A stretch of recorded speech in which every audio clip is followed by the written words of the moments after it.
হাসি খুশি থাকো কেমন করে এত দুঃখের মধ্যেও, এত কষ্টের মধ্যেও? তোমার তো সেরকম কিছুই নেই, তবুও তুমি এত খুশি থাকো কি করে, এত হাসি খুশি থাকো কি করে?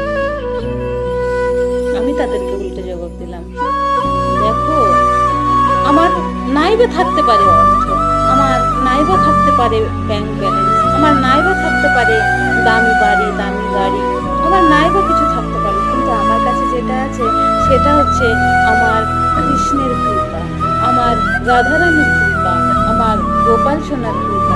আমি তাদের কৃপাতে আমি খুবই খুশি থাকি, আমি সদা সর্বদা হাসতে থাকি এবং তাদেরকে বুঝিয়ে দেই আমি সবকিছু না থাকার মধ্যেও আমি সবকিছু পেয়ে বসে আছি।